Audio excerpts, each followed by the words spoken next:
Good day, everyone. Hope you're all good. My name is Pepe, aka Ngwakwa.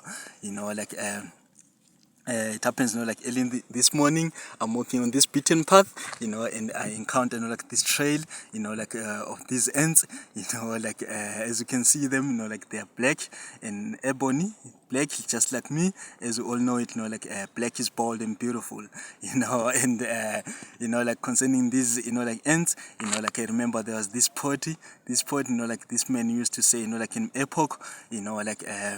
this man's name was called Nguni. I remember you could say at school, why show a high bong? You could say, even ibizo lami ngumnqindo omnyama kodwa onganukiyo njengempolompolo, meaning my name is Black Fist, these certain ants, but it does not smell like these certain ants, as you know it, these certain ants, they can spray, in foul smelling, just to repel, its enemies, and concerning that, it made me to, remember,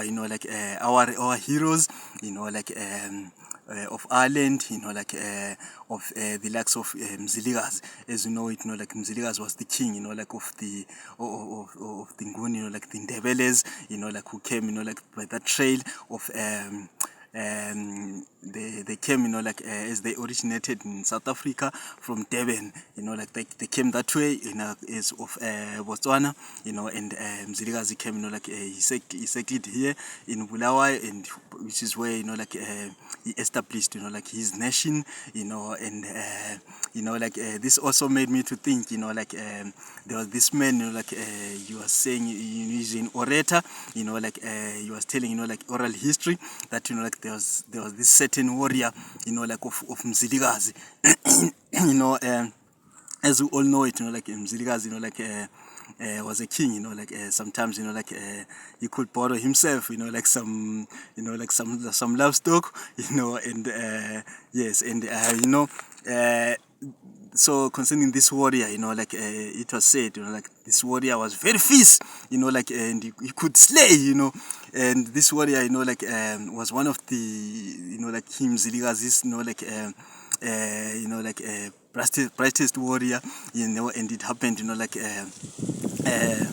even himself, Shaka, attempted, to buy this certain warrior, with 1,000, of keki, ushuthi wazama ukuthi athenge leli qhawe kuMzilikazi ngenkomo ezilubhidi, kodwa hayi uMzilikazi azange wavuma, wenqaba ngalo leli qhawe, uyabona, ngoba leli qhawe laliyingwazi, uyabo, he could slay, 1,000 troops, single-handedly, and yes, that's it I wanted to share with you, family. Otherwise, say God bless you. Goodbye.